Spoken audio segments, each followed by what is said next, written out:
The mining ship Thunder drifted slowly through the darkness of the Kuiper Belt, its powerful sensors scanning the endless void for valuable mineral deposits. Captain Tom Rogers stood at the main viewport, his weathered face reflecting off the reinforced glass as he watched chunks of ice and rock float past his ship. "Captain, you might want to see this." The voice of Jack, the ship's sensor operator, broke through the quiet bridge. "We're picking up some strange energy readings about 50,000 kilometers ahead." Tom walked over to the sensor station, his boots making soft thuds against the metal floor. The display showed a cluster of unusual energy signatures, unlike anything he'd seen in his 20 years of deep space mining. "Could be a new type of mineral deposit," Jack suggested, adjusting the scanning frequency. "But these patterns, they're too regular to be natural." Tom nodded slowly. "Alert the crew. We're going to check it out." He pressed the ship-wide comm button. "All hands, this is the captain. We've detected something unusual." Everyone to their stations. The Thunder moved carefully toward the energy signatures, its powerful mining lights cutting through the darkness. As they got closer, the ship's external cameras picked up something that made everyone on the bridge gasp. Dozens of massive ships hung motionless in space. Their sleek silver hulls reflected the Thunder's lights, revealing designs unlike anything humans had ever built. Some were larger than the biggest Earth ships, with strange patterns glowing along their sides. "Are they dead?" Jack whispered, staring at the magnificent fleet. Before Tom could answer, the ship's communication system crackled to life. A strange, musical language filled the bridge, followed by what seemed to be a translation in broken English. "Unknown vessel. This is Commander First Level of Stellar Concordat Fleet. Identify your presence." Tom straightened his uniform and cleared his throat. "This is Captain Tom Rogers of the Earth mining vessel Thunder. We detected your energy signatures and came to investigate. Do you need assistance?" There was a long pause before the reply came. "Earth vessel. Your concern is noted but unnecessary. We experience temporary delay only. Our technology far exceeds your understanding." Tom exchanged looks with his crew. The alien's tone was dismissive, but something wasn't right. The way the ships were positioned, completely motionless. "Commander, our sensors indicate your fleet is caught in some kind of gravitational disturbance. We've dealt with similar situations in mining operations. We might be able to help." Another pause, longer this time. "Your primitive mining vessel cannot assist Concordat fleet. We await our rescue ships." "How long have you been waiting?" Tom asked, noting how the energy patterns around the alien ships seemed to be twisting unnaturally. The alien commander didn't respond immediately. When the answer came, the previous arrogance had dimmed slightly. "Local time measurement. 3 months, 14 days. Tom studied the sensor readings more carefully. The gravitational anomaly was complex, probably created by whatever advanced drive systems the alien ships used. But he'd seen similar, smaller distortions around experimental mining sites. "Commander," Tom said carefully, "I'm going to contact Earth Space Command. Whether you want our help or not, we can't leave you stranded out here. It's not our way." "Your sentiment is." The alien seemed to struggle for words, unexpected. "But Concordat fleet does not require human assistance." Tom smiled slightly. "Maybe not, but you're going to get it anyway. Jack, send a priority message to Space Command. Include all our sensor data." As Jack prepared the message, Tom watched the magnificent alien ships hanging helplessly in space. They were beautiful and clearly advanced, but something had gone very wrong with their technology. Sometimes the fanciest solution wasn't the best one. That was something every miner learned quickly. "Message sent, Captain," Jack reported. "Space Command acknowledges.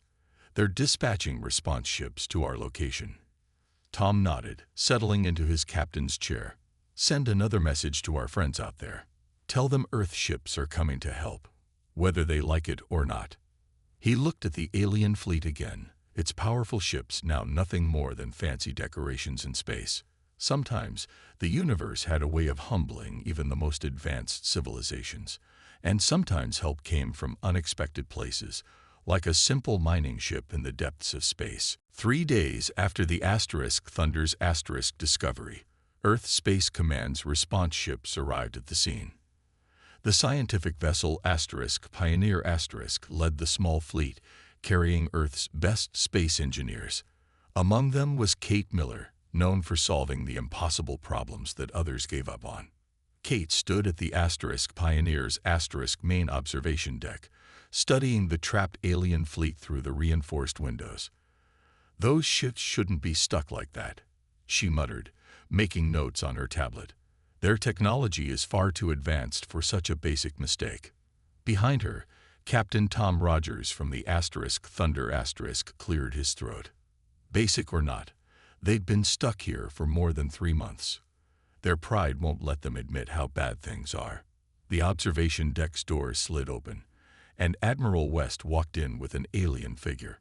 The alien was tall and slim, with silver-gray skin that seemed to shimmer in the ship's lights. It wore what looked like flowing robes made of metal and light. "Miss Miller," the Admiral said, "this is High Commander Vex of the Stellar Concordat. He's finally agreed to let us examine their situation more closely." The alien's face showed no expression, but its voice carried clear disapproval. "We accept your presence only because our rescue fleet has encountered delays. Do not mistake this for permission to interfere with our ships." Kate nodded politely, but her attention was already back on her readings. "Your quantum drives created this trap, didn't they? When they malfunctioned, they twisted space-time around your fleet." The High Commander's silver eyes widened slightly. "How could you know this? Your species hasn't even developed basic fold space technology." "We might not have quantum drives," Kate said, pulling up a holographic display of the energy patterns around the alien fleet, "but we understand gravity. We work with it every day in our mining operations, and what I'm seeing here is a gravity knot, just a very, very complex one." She pointed to swirling patterns in the hologram. "Your drives didn't just fail. They're still running, but in a broken state. They're feeding the anomaly, making it stronger every day." The alien commander stepped closer to the display, his metallic robes clicking softly. "Our best scientists came to the same conclusion, but the field is too unstable to shut down the drives safely." Kate worked her tablet, adding more data to the display. "It's worse than that. The anomaly is growing. At its current rate," she paused, double-checking her calculations, "you have maybe 3 weeks before it crushes your ships completely." The observation deck fell silent. Even the High Commander's proud posture seemed to droop slightly. Admiral West spoke first. "How sure are you about this timeline, Miss Miller?" "Very sure," Kate said, expanding the hologram to show the progression. "The gravity well is collapsing inward. Once it reaches a certain point, not even your advanced hull technology will be able to resist the pressure." "Impossible," the High Commander said, but his voice lacked conviction.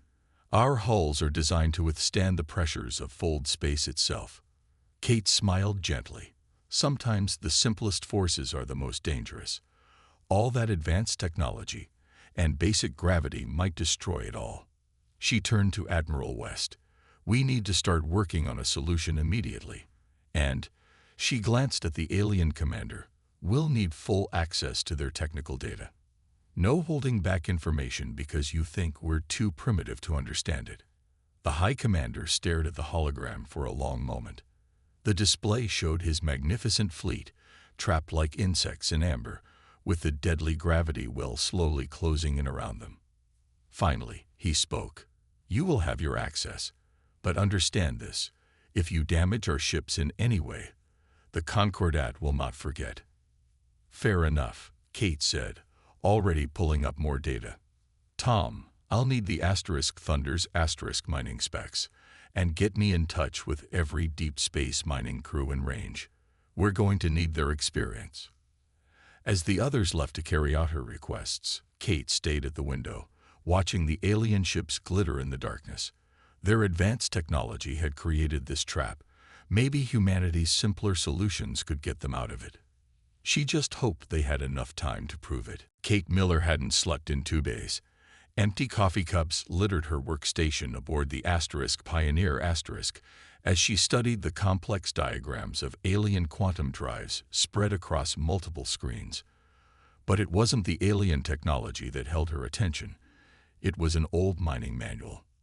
"You can't be serious," High Commander Vex said, looking over her shoulder at the crude diagrams. "Those are primitive tools."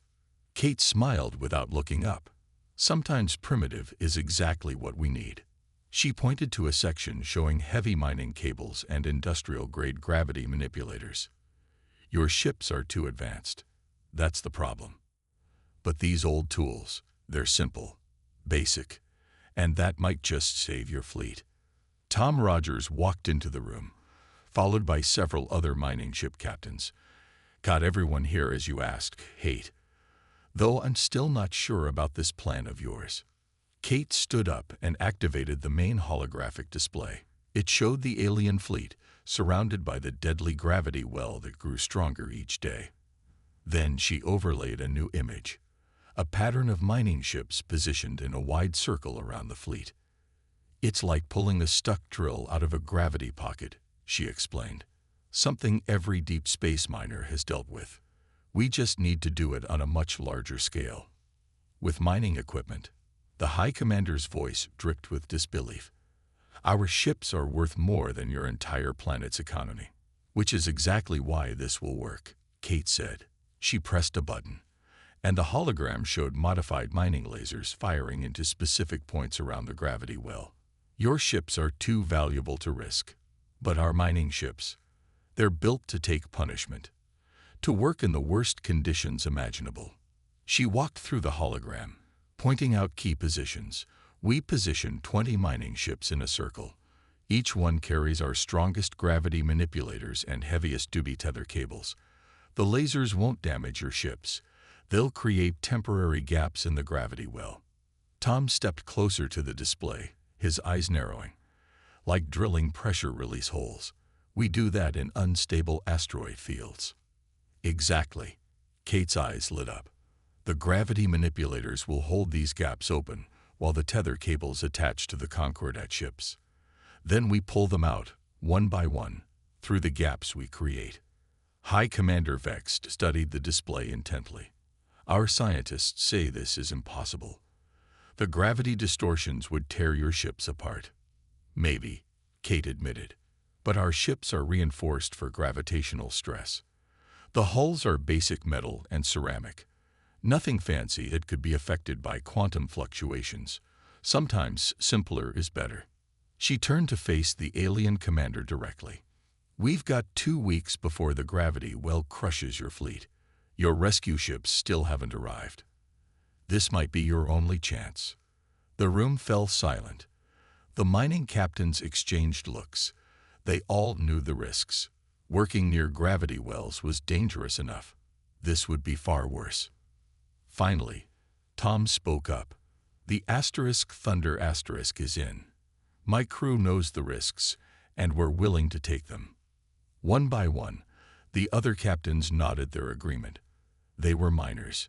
Taking risks to help others was part of the job. High Commander Vex looked at each human face in turn. His silver skin seemed to dim slightly. "If you fail, you will die. If you damage our ships, those who survive will face consequences. And if we do nothing, your entire fleet will be crushed," Kate said firmly. "Sometimes you have to trust in solutions that seem too simple to work." The alien commander stood silent for a long moment. Finally, he gave a slight bow.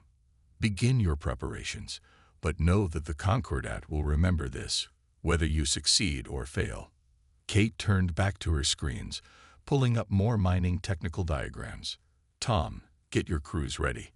I need every mining laser modified within 12 hours.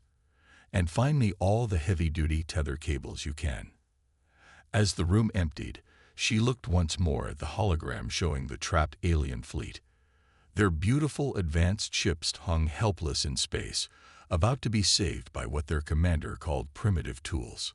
Sometimes, she thought, being primitive had its advantages. The darkness of space lit up with the glow of 20 mining lasers firing simultaneously. Captain Tom Rogers sat tense in his chair aboard the Thunder *, watching the beams cut into the invisible gravity well surrounding the alien fleet. "All ships report laser systems at full power," Jack called from his station.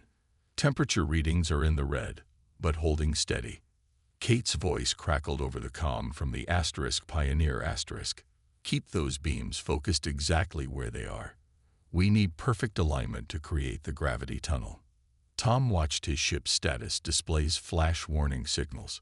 The Thunder * was tough, built for the harsh conditions of deep space mining, but they were pushing its systems far beyond their normal limits. "Hull stress increasing," Jack reported. "The gravity well is fighting back." Through the viewport, Tom could see the other mining ships arranged in their circular formation. Each vessel shook visibly as their lasers fought against the twisted spacetime around the alien fleet. "Beginning Phase 2, Kate announced. "Launch gravity manipulators. Now." 20 mechanical arms extended from the mining ships, each carrying a powerful gravity manipulator. The devices activated, creating their own gravitational fields to combat the deadly well. High Commander Vex's voice joined the comm channel. "Our sensors detect minimal change in the anomaly.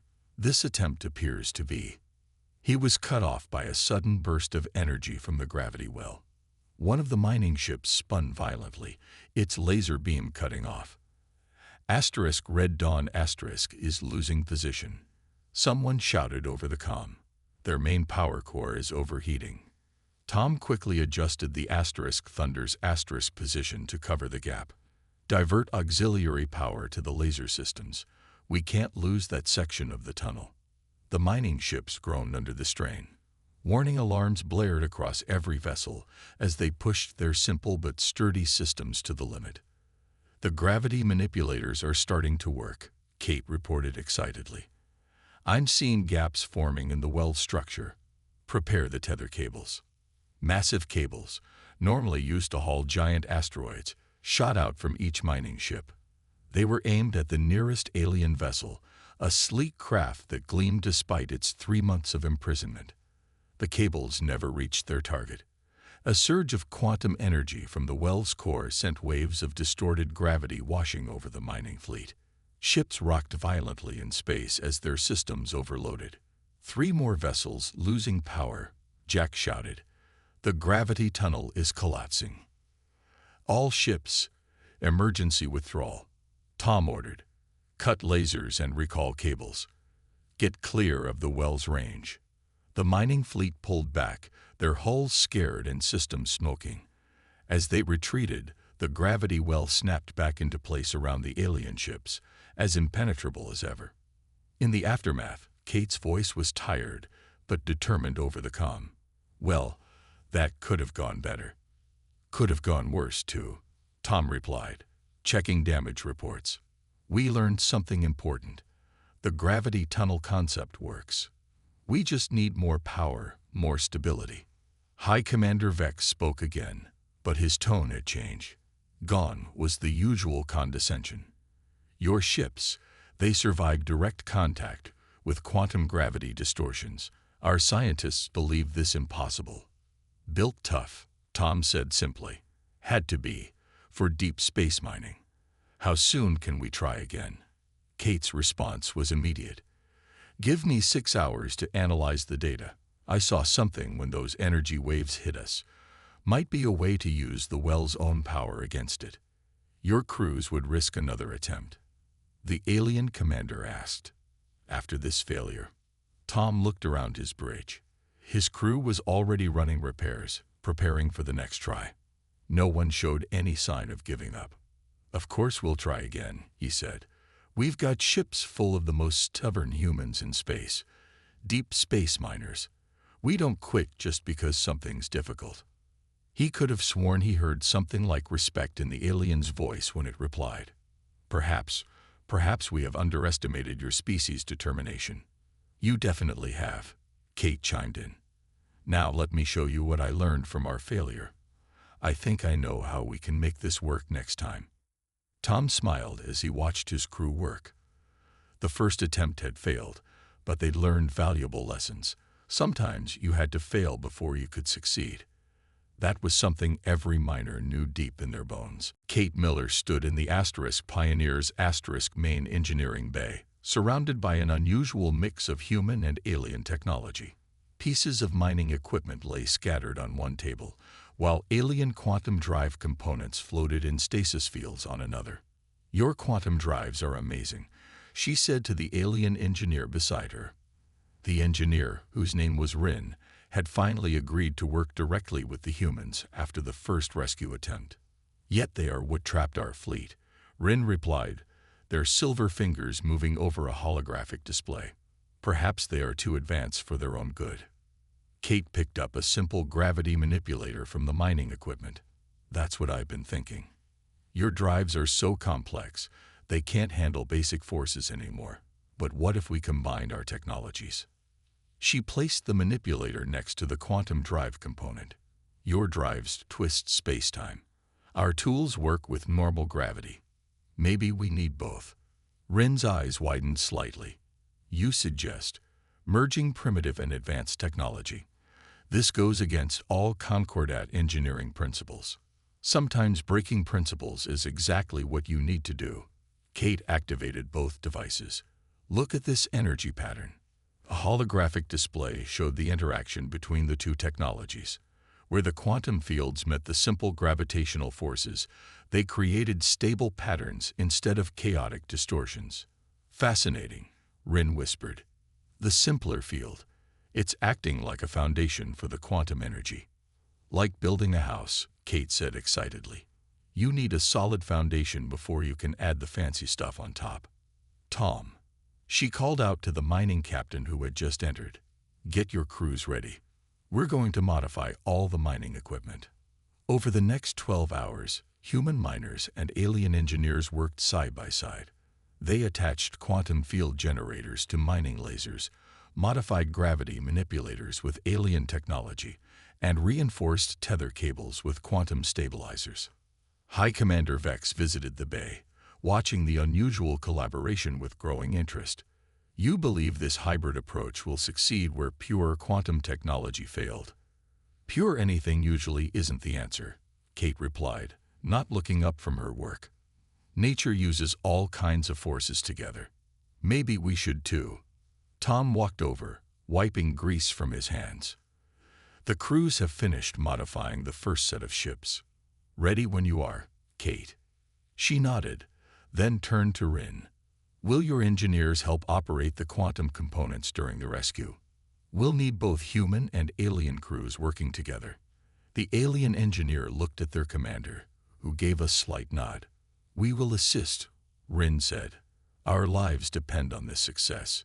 "Speaking of which," Tom added, "Earth Space Command just sent word. They're dispatching every available space tug to our location. If we can create a stable tunnel, we'll need all the pulling power we can get." Kate gathered everyone around the main display. The hologram showed their modified rescue plan, with human and alien technology working in harmony. "The quantum-enhanced lasers will cut through the distortions more effectively," she explained. "The hybrid gravity manipulators will hold the tunnel open longer, and the reinforced cables should withstand the quantum interference. But most importantly," she continued, "we're not fighting the gravity well anymore. We're working with it, using both simple and advanced technology together." High Commander Vex studied the display carefully. "How many ships can we save?" "If it works," Kate met his silver eyes. "All of them. But we'll need perfect coordination between human and alien crews." The commander was quiet for a moment. Finally, he said, "Perhaps there is wisdom in simplicity that we have forgotten. My crews will follow your lead in this attempt." Tom checked the latest readings from the gravity well. "We better hurry. That thing's getting stronger by the hour." Kate looked around the engineering bay, at humans and aliens working together, at simple tools merged with advanced technology. Sometimes the best solutions came from the most unlikely combinations. "All right," she said, picking up her tablet. "Let's go save a fleet. All crews to their ships. It's time to show the universe what humans and aliens can do together." The gravity well had grown visibly darker. Even the untrained eye could now see the distortion in space, a black spiral slowly tightening around the trapped alien fleet. "All ships report ready," Jack announced from his station on the Thunder *. The mining vessel's deck thrummed with power from its modified systems. Next to each human crew member stood an alien engineer, their silver hands hovering over quantum control panels. Kate's voice came through the comm from the Pioneer *. "The well's collapse is accelerating. We've got maybe 2 hours before it crushes the outer ships." "Then we don't waste any time," Tom replied. He looked at his alien partner, Rin, who nodded in agreement. "All vessels, begin approach. Formation Delta." 20 mining ships moved forward, their hulls gleaming with added quantum technology. Behind them, Earth's largest space tugs waited, their massive engines ready to pull. "First wave, activate quantum-enhanced lasers," Kate ordered. "Target the coordinates I'm sending now." Beams of light shot out, but these weren't the simple mining lasers from before.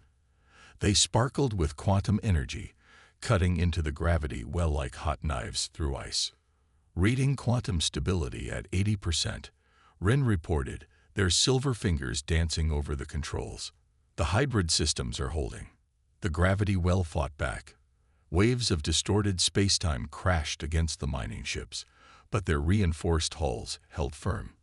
The combined human and alien crews worked in perfect sync, adjusting power levels and maintaining position. "Gravity tunnel forming," Kate announced excitedly. "It's working. Launch manipulators."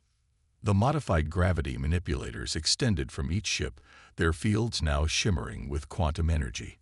Where they touched the well's edge, the distortions began to smooth out. "Tunnel walls are stable," Tom reported, preparing tether cables.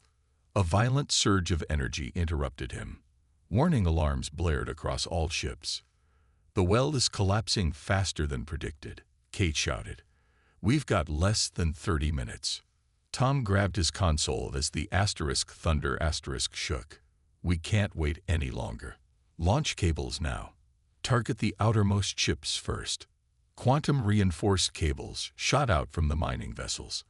This time, they penetrated the gravity well's weakened defenses, attaching to the trapped alien ships. "Space tugs, move into position," Kate ordered. "Full power on my mark." The massive Earth ships moved forward, connecting to the mining vessels with backup cables. Every engine in the human fleet roared to life. "All ships, all crews," Tom broadcast. "This is our only chance. Give it everything you've got." Mark. Human and alien technology worked as one. The quantum-enhanced lasers held the tunnel open, while gravity manipulators stabilized its walls. Mining ships strained against the well's pull, their cables glowing with combined quantum and physical force. Slowly, painfully, the first alien ship began to move. "It's working," someone shouted. The sleek vessel slid forward through the gravity tunnel, pulled by the combined might of Earth's mining fleet. But the well wasn't done fighting. Another surge rocked the rescue fleet. 3 ships reporting critical power levels, Jack called out. "Hull stress exceeding safety limits. Hold formation," Tom ordered. "We're not losing anyone today." The first alien ship broke free, sliding out of the gravity well like a cork from a bottle. Immediately, the rescue fleet began pulling on the next one. 20 minutes until total collapse," Kate warned.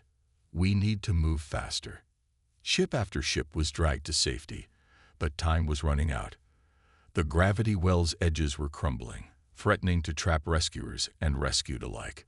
"Last ship is connected," Rin reported, their usual calm voice showing signs of strain.